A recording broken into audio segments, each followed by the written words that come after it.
back. This is Lew. This is a little study on the law of first mention. It's a principle, actually, not so much a law, but a principle of study. And it's where you take Scripture, and it's important to track down the origins of your beliefs and how the first word was found. The word love, for example, is found in the Scriptures. It was when Abraham was told to go sacrifice his son, the son whom you love. The word love. You can track the word to its Hebrew source. And then you have the name Jesus. Where was that first found? Yeah, you won't find that one. It's a made-up word that was invented around the 17th century. The Hebrew word, though, is being fouled up a lot too, because the people are being told that the name of their Messiah is Yeshua, which is actually an acronym for may his name be blotted out, from the Hebrew phrase or acronym Yermak Shemo Uzikro. And people don't know what's happened. But the Yeshua thing is another word that they use as an acronym, but Yeshua is actually a Hebrew word that doesn't mean it's a name. It was used as a name once, and that was just after we returned from Babel, and the name was prohibited to say. So in the book of Nehemiah, they call him Yeshua, the son of Nun, once in all of Scripture. And 216 times it's another name. And you've probably never heard the name. I teach it all the time, but anyway, the Hebrew is even distorted. They use Aramaic, which is actually the script. Now listen carefully. You're not going to believe this at first, but you can test me. Aramaic is the script of the Assyrians. It's not Hebrew. Now the language that they write the script in is Hebrew words. And I'm going to show you the real, even the word Hebrew, they made that up too. Ebereth. It's the language and people of the man named Eber. And Ebereth is the real word.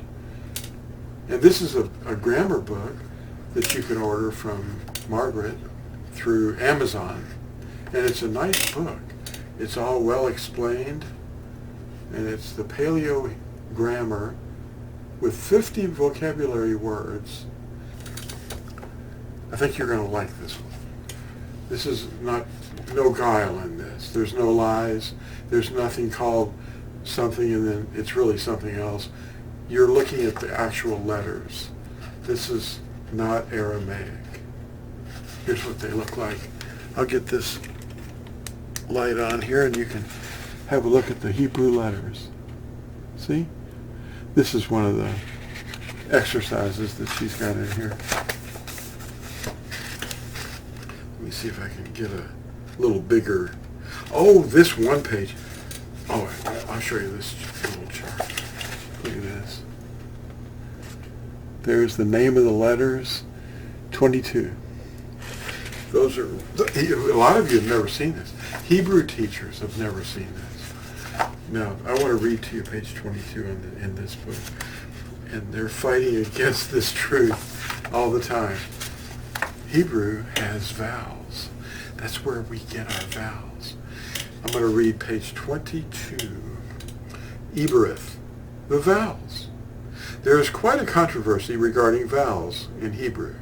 We really do not need to get into the battle of the vowels. History has been recorded for us proving there are vowels in Ebereth Hebrew. One of the leading historians who lived during the time of the temple was standing and really knew Hebrew has recorded it for us. His real name is Yusuf ben Matithyahu. and the world knows him by the pen name Josephus, or Flavius Yusuf. In his account of the War of the Yahudim, Book 5, Chapter 5, Verse 7, he records the following, in English translation, of course. A mitre also of fine linen encompassed his head, which was tied by a blue ribbon, about which there was another golden crown, in which was engraved the sacred name. It consists of 4 vowels. Now that's an actual record from the 1st century. And this man knew how to write. He was a scholar. Now the Hebrew Paleo vowels are Aleph, He, Hua, Yod, Ayin. Vowels only use the mouth cavity and don't have any hissing or clicking or lips or teeth involved. Everything you hear and read about Hebrew not having vowels is man's doing and concerns modern Hebrew, that's what they call it, which is Hebrew after the Masoretes made their changes to the language. Hebrew words are derived from a basic verb, and the basic verb root is usually made up of 3 letters. Now, what are vowels and what are consonants? Vowels and consonants. A vowel is a speech sound as the breath flows out through the mouth without involving the teeth, tongue, or lips. Examples are A, E, I, O, U. Consonant. A speech sound caused by the lips or touching the teeth with the tongue, and examples are the letters B, C, K, M, N, T, G, R, P, Q. Those are not vowels.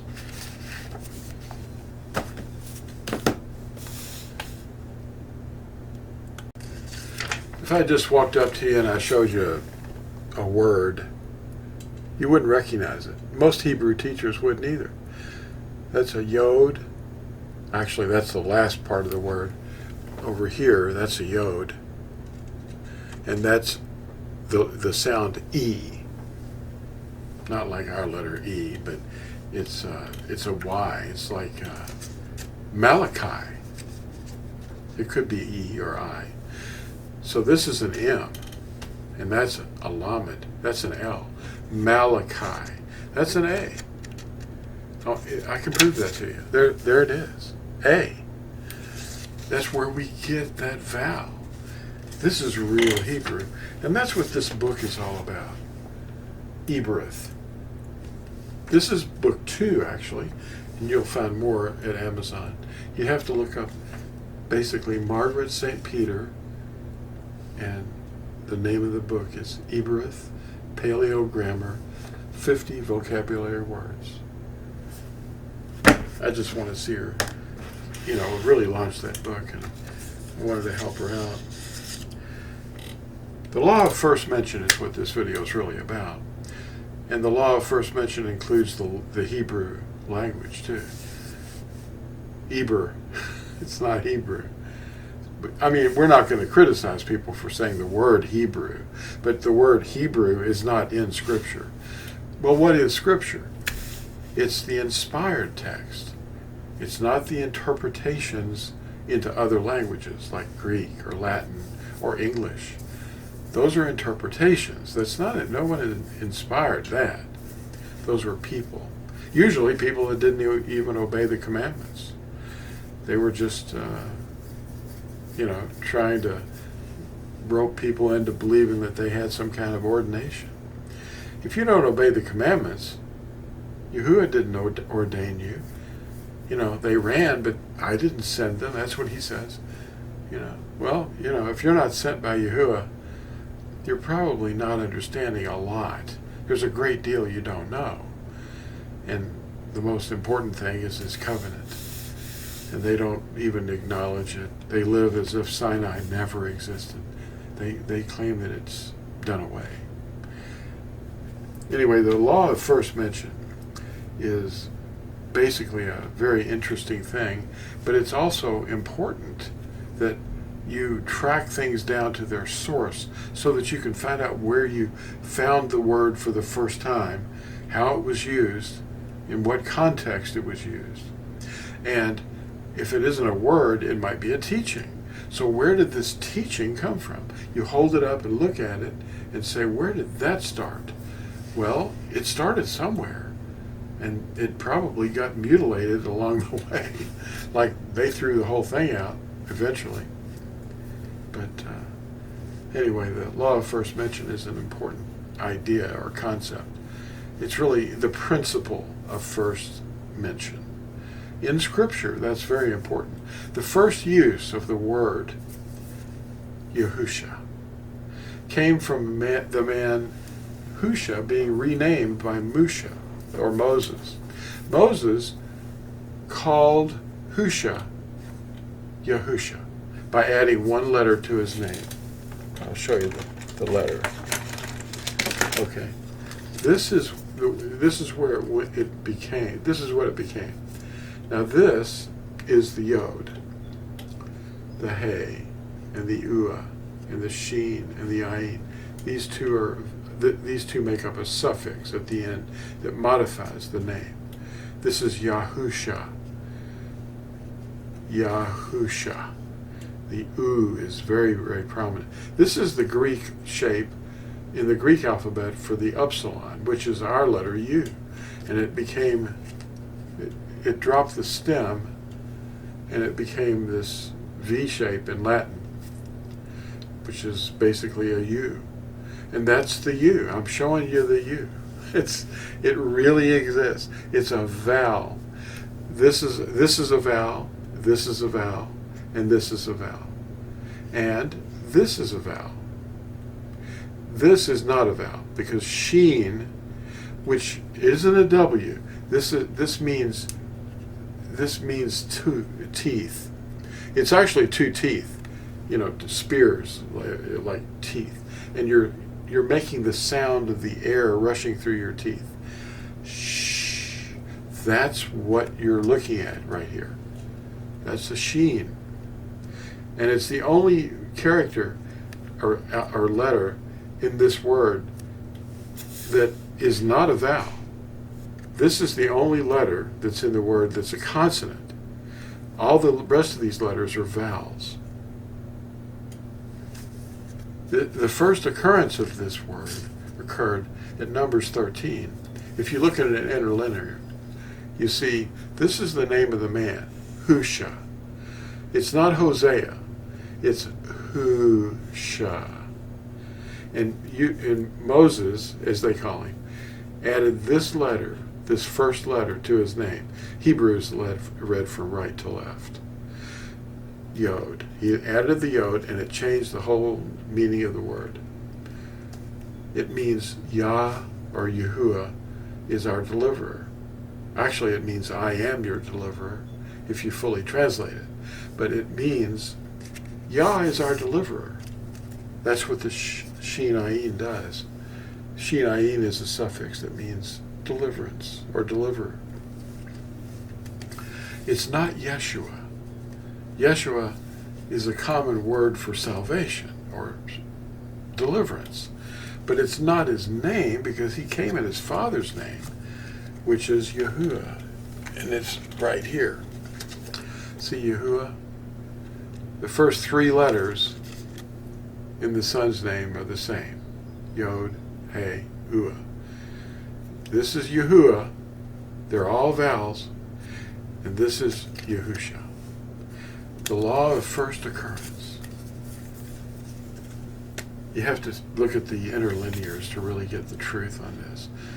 But anyway, I want to suggest that you do that, and like and subscribe, and get this book that Margaret came out with. It'll really help train you what the real language looks and sounds like. Thanks for watching. And we'll see you in the next exciting video.